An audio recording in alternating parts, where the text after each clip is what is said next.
Hola mis alumnos, ¿qué tal? Soy su profesor José Antonio del módulo 12. Es un gusto para mí poder hacerles este video dedicado a lo que es la innovación y la práctica educativa.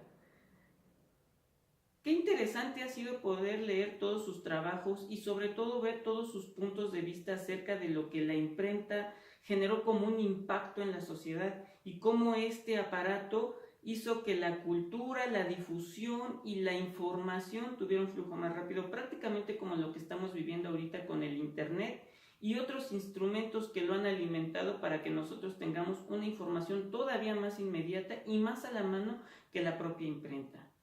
Sin embargo, la imprenta es solo el objeto. El verdadero actor y protagonista de la historia es el libro. Es decir, la imprenta es el resultado de cómo el hombre ha querido plasmar a través de los libros su memoria. No olvidemos que primero comenzamos con el papiro, después con el pergamino y después con las hojas de papel. Ya después las hojas de papel se cosieron y efectivamente, como muchos de sus compañeros, alguna de sus compañeras dijo que este papel prácticamente era un trabajo artesanal, porque quiero que sepan que el libro lo que se hacía es que se tomaba todo un pliego de papel, se doblaba en varias partes y después se cortaba, se cosía y efectivamente era todo un trabajo artesanal. Por ejemplo, en la Nueva España, en el siglo ya XVII, a mitades del XVII, una biblioteca particular, la más grande que había y que estaba en Puebla, es decir, privada, tenía alrededor de 12 libros y eso era una biblioteca bastante grande, porque efectivamente el trabajo artesanal era costoso. Pero vamos a regresar con la imprenta. Miren, ¿ustedes sabían que Gutenberg no fue el que propiamente inventó la imprenta, sino que fue el resultado de otra persona? Ustedes me van a decir que la imprenta es de China, efectivamente. Europa nunca le ha aportado ningún conocimiento a la humanidad. Prácticamente la innovación, la creatividad, la cultura viene del Oriente. Y quiero hacer esta línea de Occidente y Oriente como esta forma de pensamiento diferente. Mientras que el Occidente le gusta mirar hacia afuera, el Oriente le gusta mirar hacia adentro. Es decir, hay una ruptura, hay una línea que no nada más es política, ni territorial, ni geográfica. Estamos hablando de que el Oriente es más cultural que propiamente el Occidente. El Occidente lo que tiene es que a través del imperialismo conquistó grandes cantidades de territorio y obviamente explotó a millones de pueblos, y por eso es que se cree que Europa es el centro del mundo. Pero no es así. El verdadero centro del mundo, si así lo queremos ver, llevado al campo de la creatividad y de la innovación, es el Oriente.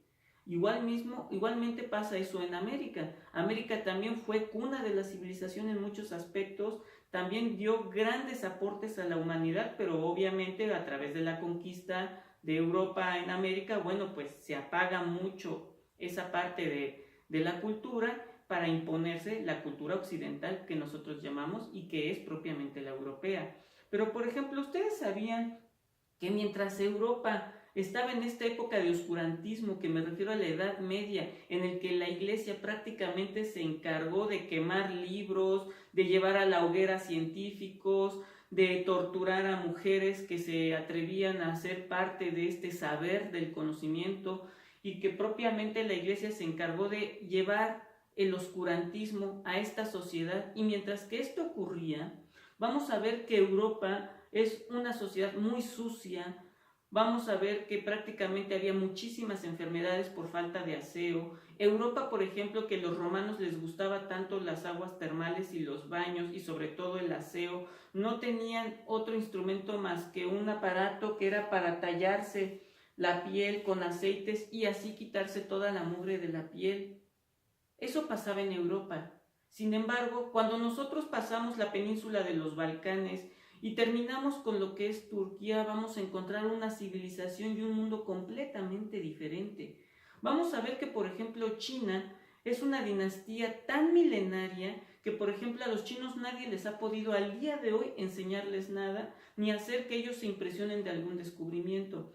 Por ejemplo, China inventó la tinta, inventó el papel, inventó la imprenta, los juegos de mesa, ellos ya tenían academias, ellos ya podían, tenían la medicina actualmente, es decir, ellos ya habían incursionado en la medicina tan avanzada como la tenemos actualmente, ellos ya sabían lo que era el cáncer, ellos ya sabían lo que eran las enfermedades respiratorias, cosa que en Europa no se sabía y que incluso consideraban que era una maldición o era un castigo de Dios. En cambio, por ejemplo, también los chinos inventaron los sistemas políticos, ellos fueron los primeros en considerar que el pueblo era el que mandaba y que prácticamente el gobernante o el emperador en este caso era simplemente un sirviente que debía de encargarse del bienestar del verdadero soberano que es el pueblo. Eso es China. También vamos a ver que no solo China tenía estas grandes aportaciones, vamos a ver que la península arábiga nos dio otras grandes aportaciones como fue el papel, es decir, no lo inventaron ellos, pero con ese comercio que tienen los árabes a larga distancia y que son tan habilidosos, pudieron llevar por todo lo que fue Egipto, por todo lo que fue el Mediterráneo, todo el saber y el conocimiento que Oriente tenía y que Europa no conocía. Por ejemplo, mientras que todos los europeos eran muy sucios, vamos a encontrar en el Medio Oriente a los califas y a los sultanes que se recostaban en sus almohadones de algodón y podían hablar y disertar sobre la filosofía griega, porque si ellos tenían algo es que siempre consideraron respetable la cultura del otro. Por eso actualmente el Islam es considerada la religión de la ciencia y el poder, porque ellos, aunque ustedes no lo crean, nos permitieron volver a saber de Aristóteles, de Sócrates, de Platón y de todos estos filósofos, si no fuera porque ellos se dieron cuenta de este conocimiento tan importante que se llevaron los libros a la península arábiga y que nos lo devolvieron cuando una vez llegaron los árabes y se instalaron en Hispania para fundar el califato de Córdoba. Si no fuera por eso, nosotros no conoceríamos muchísimas cosas del conocimiento griego. ¿Por qué? No olvidemos que la iglesia no quería que hubiera ninguna corriente ideológica que ensuciara, perturbara o pusiera en tela de juicio el dogma de Dios. Entonces se quemaron todos los libros, pero tuvimos la enorme fortuna de que las bibliotecas, porque se dice que la de Alejandría era muy grande, efectivamente, si se puede algún día les hablaré sobre la biblioteca de Alejandría, pero Bagdad, China y otros grandes territorios también supieron preservar el conocimiento. Se dice que China llegó a tener más de 1 millón de rollos de diferentes saberes y que Bagdad tuvo una biblioteca impresionantemente grande. Desafortunadamente en las luchas por el poder pues siempre salen bailando algunos inmuebles y desafortunadamente las bibliotecas no sé por qué, pero les encanta quemarlas. Por eso se quemó la biblioteca de Alejandría, también llegamos a perder la de Bagdad, la de China todavía se tiene algunos reductos de ella, pero prácticamente estas fueron quemadas. Pero gracias a los árabes nosotros tenemos la oportunidad de disfrutar otra vez de estos filósofos griegos. Incluso hay un libro que se llama En el nombre de la rosa, en el que hay un libro que está prohibido y que está en esta abadía, y que hay quienes han teorizado que el libro que se esconde en los muros de esa abadía es un tratado que Aristóteles lo llamó el Tratado de la Risa. No puedo hablarles mucho de ese tratado, pero van a ver que la risa es algo que la iglesia prohibió duramente porque la risa permite que el temor hacia Dios se vaya mitigando. Es compleja la explicación, pero si ustedes leen En el nombre de la rosa de Humberto Eco van a darse cuenta el peligro que representaba para esos momentos un libro como era la risa. Bien, no olvidemos también que la imprenta es el resultado de la innovación de la escritura. La memoria del ser humano empieza a plasmarse con la invención de la escritura. Y la escritura no es más que un dibujo. Esa es la evolución de la escritura, viene desde el dibujo, porque el dibujo ya no tenemos la necesidad de dibujar un mamut o el guerrero cazando y utilizar un enorme espacio para poder hacer una historia, sino que el dibujo se va haciendo cada vez más abstracto, más abstracto, más abstracto, hasta que prácticamente de una pincelada podemos encerrar una frase, un enunciado y encriptar un conocimiento.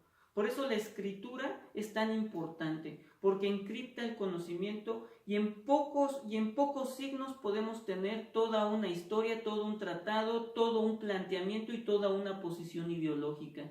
Y entonces cuando ya tenemos la escritura era importante plasmarla en algo. Y por ejemplo, en Babilonia vamos a darnos cuenta que es a través de tablillas que se empieza a hacer la escritura cuneiforme. Y después de la escritura cuneiforme nos encontramos a los egipcios. Y los egipcios nos dieron este legado del papiro, que es a través de la celulosa de diferentes plantas, y ahí tenemos el papiro. El problema del papiro es que pasado el tiempo se hace quebradizo. Y la tinta se hizo a través de lo que fueron los pigmentos de una planta que es ferrogálica, por eso las tintas de esa época se llaman tintas ferrogálicas. Y la tinta ferrogálica tiene un problema muy grave, quema, es muy ácido. Y por eso si ustedes han tenido la oportunidad de tener libros muy antiguos se van a dar cuenta que están como quemados porque la tinta ha pasado por las fibras del papel.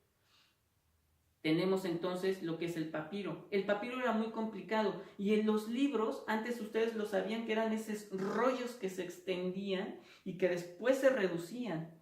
Y cuando se hace esta idea del libro, facilitó mucho. Pero ¿qué creen? Que los rollos de papiro son quebradizos. Pasado un tiempo, una vez que se seca la celulosa, pues haces esto y se rompe todo. Además, Egipto tenía el monopolio de lo que era el papiro, y fue cuando entonces un rey dijo: yo no estoy dispuesto a seguir pagando por papiro, y menos por un papiro tan caro, yo voy a hacer mi propio sistema. Y entonces este rey se llamaba Pérgamo, y Pérgamo inventó el pergamino, que no es más que a través de un cuero para poder escribir, y era más fácil transportarlo, era más fácil enrollarlo y era más fácil extenderlo. Después vemos que los chinos traen el papel, es decir, los chinos lo inventan y a través de este comercio de larga distancia llega a Europa por fin el papel. Y entonces por fin la Iglesia Católica dice: hasta que tenemos un material que nos permita preservar todos nuestros escritos religiosos y litúrgicos. Después viene la imprenta, pero la imprenta en Europa, no la de China sino la europea, costó mucho trabajo llevarla a la realidad. Por eso innovar es muy difícil. Porque innovar ya es prácticamente el resultado, pero la palabra innovación viene con unas palabras todavía más complejas que la anteceden, que son la idea y la creatividad. Ya lo veremos más adelante. Pero el caso es que el que realmente inventó la imprenta europea nunca vio florecer el resultado de su invención, y fue Gutenberg quien lo que pasa es que este inventor pidió tanto dinero prestado para poder perfeccionar el aparato de la imprenta, la prensa, el tipo de presión, el hierro que se necesitaba para hacer los moldes de las letras, cómo debía. Entonces en la experimentación tuvo muchos errores y tantos errores que obviamente fue llevado a la cárcel por fraude porque ya estaba endeudadísimo. Entonces llega Gutenberg y se da cuenta que hay un trabajo ya casi terminado. Y él lo único que tiene que hacer es perfeccionarlo un poco más y da a la luz esto que es la imprenta. Y él se hace rico, y el primer libro que él imprime obviamente es la Biblia. La Biblia se dice que significa los libros, pero ustedes sabían que la Biblia viene más bien de una región que se llama Biblos, que fueron los primeros que efectivamente hicieron este cosido. Es decir, hay muchas cosas que no son claras en la historia, pero que si uno busca va a encontrar que no toda la historia que nos han contado es como es. Entonces, con esto quiero decirles que Gutenberg no inventó la imprenta, simplemente él fue el actor último del perfeccionamiento de para sacarlo a la luz. Y se hizo rico, y al que se quedó en la cárcel se quedó para siempre en la cárcel y ni siquiera se sabe bien cómo se llamaba. Así de injusta es a veces la historia. Más bien la sociedad. La creatividad es eso, creatividad. Mucha gente confunde creatividad con crear, pero crear es crear, creatividad es creatividad. Y a pesar de que nosotros tengamos diccionarios, enciclopedias, artículos, conferencias, ponencias y académicos que te definen lo que es la creatividad, desafortunadamente la creatividad es tan cambiante y necesita tantas cosas para poderla definir, que esta propiamente cuando la definimos la encasillamos, y eso no es la creatividad. Quiero decirles que la creatividad no es un don, no es una vocación, no es el talento de unos cuantos, sino que la creatividad es una decisión. Y las decisiones, porque la creatividad requiere inteligencia emocional, algo que realmente debería de inculcarse en las escuelas más que a veces yo creo que lo académico, es la inteligencia emocional, porque la inteligencia emocional es lo que te permite generar una idea, perfeccionar la idea y vendernos la idea. Esas tres etapas son muy importantes en la creatividad, porque la creatividad se estanca cuando tú tienes la idea y te da miedo exponerla, te da miedo lo que pueda pasar. Por ejemplo, vamos a poner a Albert Einstein en el escenario y vamos a darnos cuenta que él tuvo que tener la inteligencia emocional para soportar el embate de la sociedad, que le decía que era un mediocre, que cómo era posible que estuviera en una oficina de patentes cuando él tenía una carrera y sobre todo de física teórica y que no fuera él capaz de llevar eso a la academia y que mejor se conformara con una oficina de patentes que le pagaba el mínimo. Tuvo que soportar el embate de su esposa, tuvo que soportar el oprobio de una sociedad. ¿Por qué creen? 20 años. Él se había metido a una oficina de patentes con la única finalidad de tener el tiempo suficiente para dedicarle 8 horas a las matemáticas, porque él lo que quería era descubrir las leyes universales y saber cómo el universo se manifestaba y cuáles eran sus reglas y cuáles eran sus cuerdas. Eso era lo que quería Albert Einstein. Y por 20 años estuvo haciendo ecuaciones y rompiendo papeles. Imagínense que llegó a una etapa de frustración, pero él continuó con ese proyecto hasta que por fin encontró la fórmula de energía es igual a masa por velocidad de la luz al cuadrado. Y se convirtió en el premio Nobel. Esa es la creatividad. Tener ese temple y esa forma de enfrentarse a una sociedad que aún no comprende. Porque créanme que la creatividad no siempre es aceptada por la sociedad. A la fecha lo es.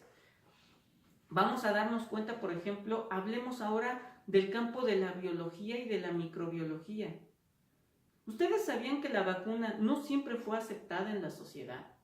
Es decir, la sociedad del siglo XVIII pensaba que el doctor o el médico estaban para curar para enfermedades, pero no para prevenirlas.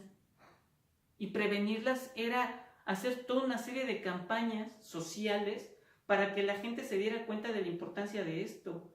Pero ¿qué pasaba? Ustedes saben que la vacuna de aquel entonces era abrir la piel y meter las láminas de la vacuna para después aquí vendarla, porque hasta se raspaba la piel, sangrarla para que inmediatamente se inoculara este virus debilitado que se llama vacuna. Y entonces, ¿qué pasaba? Que la gente tenía a veces reacciones y a veces enfermaba, a veces le venía fiebre, vómitos, y ustedes bien saben que no es propiamente culpa de la vacuna que te haga esa reacción, sino que a veces es que la gente no está bien alimentada o estaba enferma o tenía un padecimiento que no le decían al médico, y entonces la sociedad consideraba que el gobierno, o en este caso las monarquías, estaban diezmando a la población para deshacerse de ella. Llegó a haber revueltas, llegó a haber muchas manifestaciones, incluso mataron a médicos. Fue muy difícil llevar la vacuna a la concientización de la sociedad. Ese era el problema con la vacuna. Y podemos encontrar muchas otras cosas. La creatividad, por ejemplo, es ese paso importante de decir, ¿por qué si todos van por ese camino yo lo debo de seguir? Y la creatividad empieza entonces a gestar nuevas rutas para llegar a una facilitación del trabajo o a lo mejor un aporte. Por ejemplo, ¿ustedes sabían que Gabriel García Márquez, para poder llevar esta novela del realismo mágico de 100 años de soledad, pasó 40 años sentado en un escritorio? La creatividad no es de genios. La creatividad requiere de una actitud, de una decisión y de una seguridad de llevarla a cabo. Claro que también tenemos el riesgo de que la creatividad no siempre nos da las mejores ideas y a veces nos llevan al desastre, porque puedes estar tú muy necio y creer que eso tendrá un objetivo real. ¿Y qué creen? Que no. Y también la historia tiene muchos de esos pasajes. Desafortunadamente no quiero hacer tan largo el video, pero quiero que se entienda que la creatividad es un riesgo, que te puede llevar al éxito, te puede llevar al fracaso. Pero ¿qué creen? Para los científicos creativos, para la gente creativa, novelistas, basquetbolistas, porque no vayan a pensar que solo está aquí la creatividad, sino que la creatividad se manifiesta en todos los aspectos de la vida cotidiana del hombre. Y la creatividad requiere de esto, de actitud.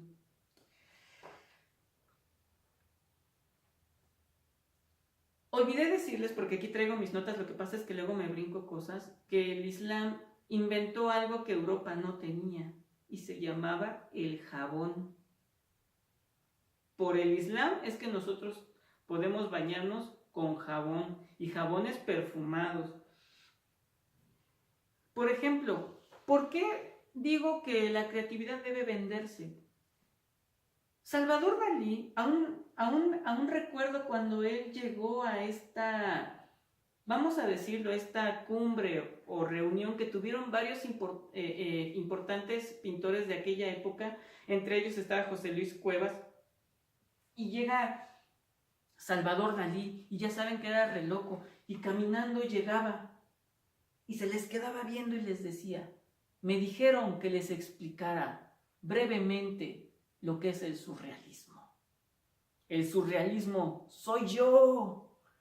Y con esta frase Salvador Dalí le dio un catapultazo muy importante a lo que es el surrealismo. Incluso mucha gente cree que Salvador Dalí es el inventor del surrealismo y no es así, fue André Breton. Pero ¿qué tenía Salvador Dalí?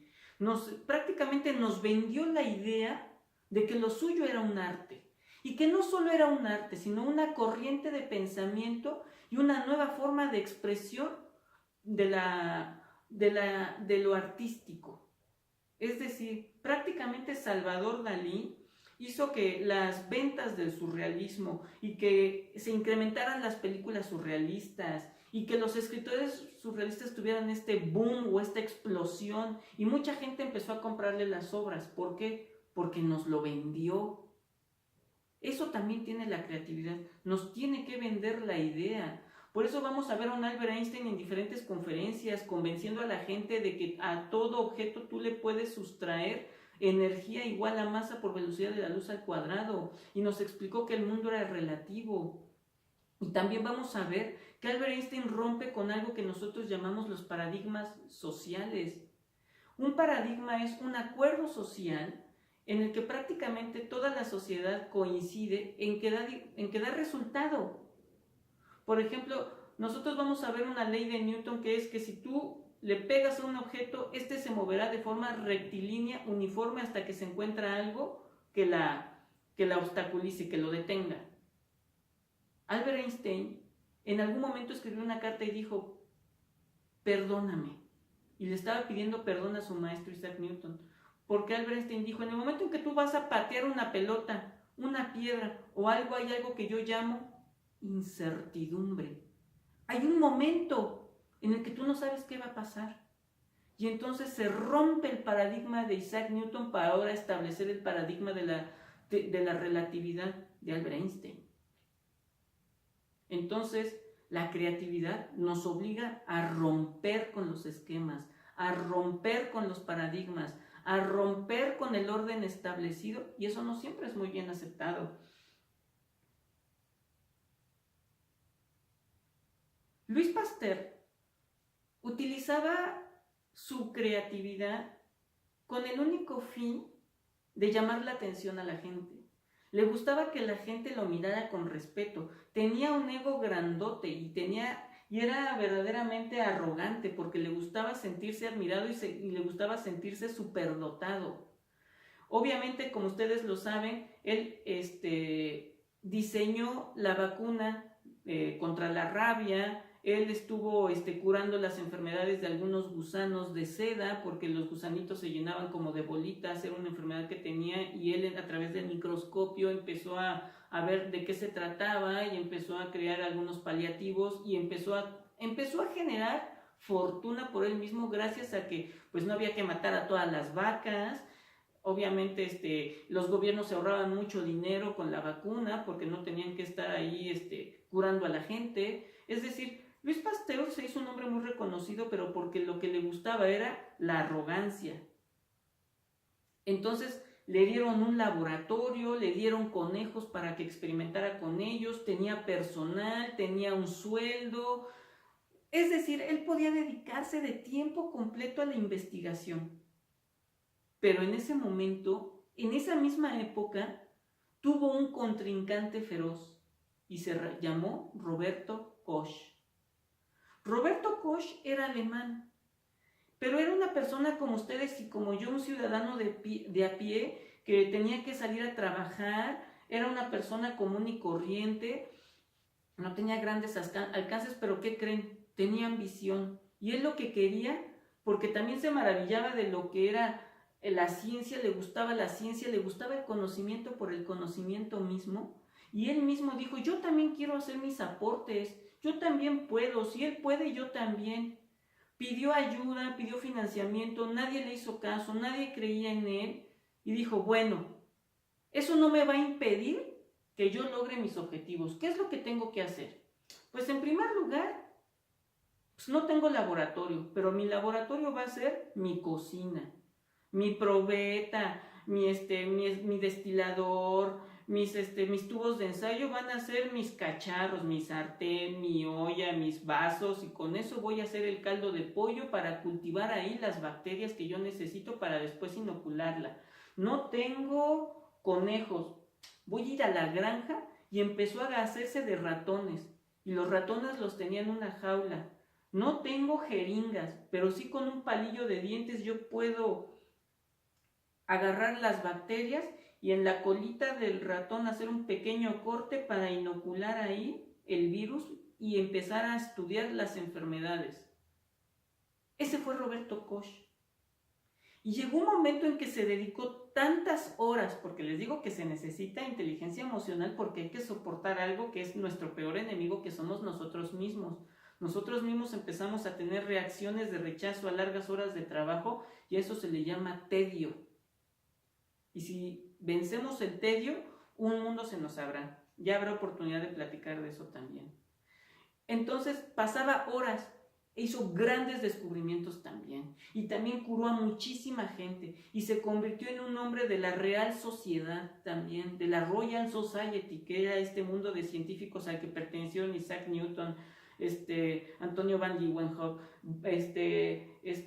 Halley, el del cometa Halley, y otros grandes que estuvieron realmente en el saber científico. Bueno, pues Roberto Koch formó parte de eso. Incluso Luis Pasteur ya lo odiaba porque le quitaba todos los reflectores.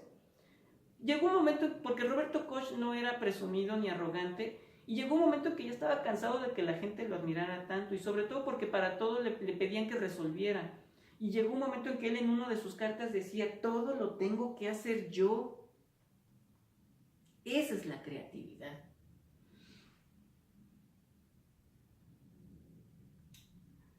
Quiero cerrar este video dando un agradecimiento a Jesús Alberto que nos hizo favor de ayudarnos en el momento en el que se cayó el sistema y que pues yo no tenía la información, pero él sí tenía la información necesaria para continuar de forma ininterrumpida con nuestras actividades y sobre todo la 3.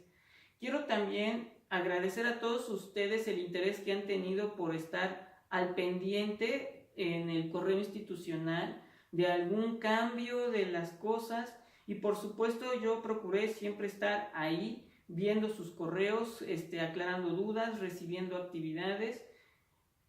La única actividad que me preocupaba era la del espacio de tareas, pero afortunadamente ya se restableció el portal, ya podemos seguir trabajando. Quiero mandarle también un saludo a Aide, a Lulú, a Cristina Soberanes, a Pamela, a Patti, que por ahí anda, que también ahí la tuve de alumna en algún momento, que me motivan mucho a hacer estos videos, a pesar de que no es mi fuerte hacer los videos, sobre todo porque, aunque ustedes no lo crean, me toma mucho tiempo preparar uno. Tengo que estar grave y grave porque no crean que me sale a la primera, me trabo en algunas ocasiones, y para que salga fluido tengo que hacer diferentes capturas.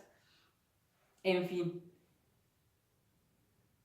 Otra cosa que quiero decir como un apéndice más a este video Es la importancia del aparato crítico, jóvenes. No nada más es el paréntesis. Digo, no nada más es poner la referencia al final y creamos que ya cumplimos con el sistema APA. Ustedes saben que el sistema APA es una serie de requisitos, que es el tipo de letra, el tamaño, el interlineado, el margen. Sí, sí.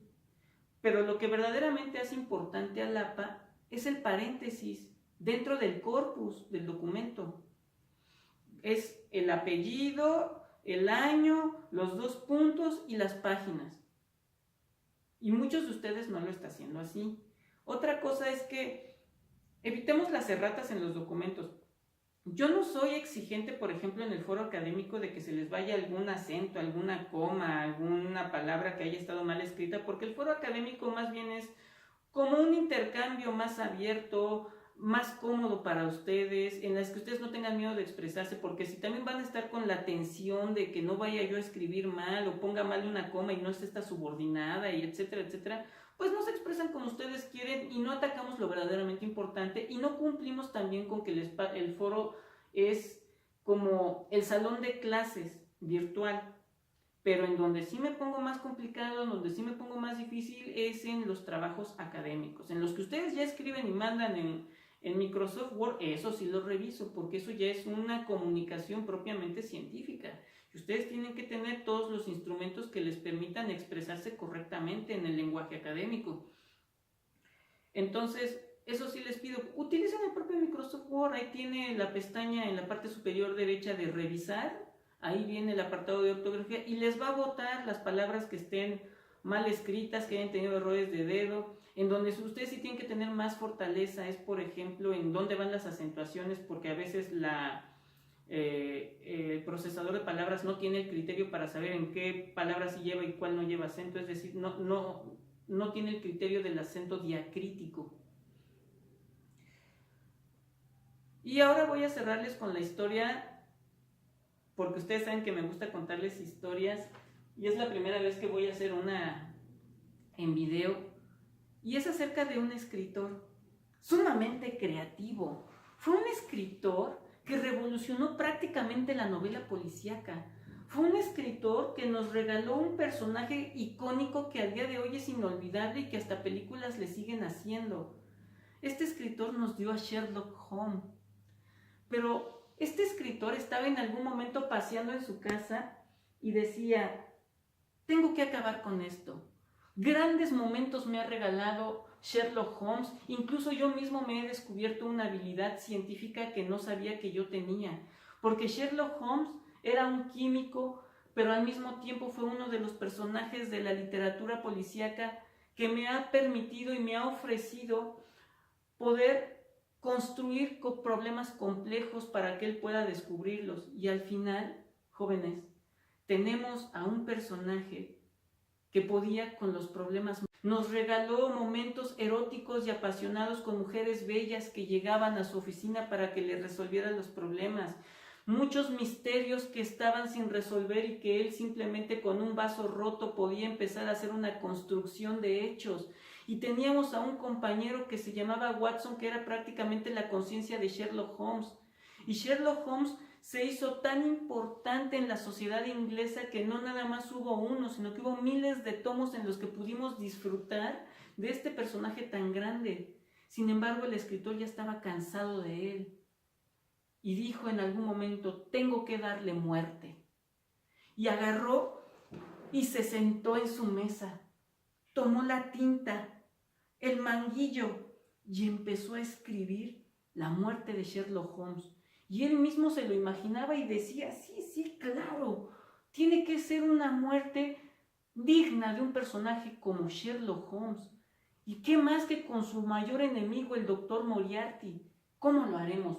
Ni el propio Sherlock Holmes se lo va a imaginar, ni él mismo va a saber que su destino ya está prácticamente firmado y que va en su última misión a enfrentarse con la muerte definitiva.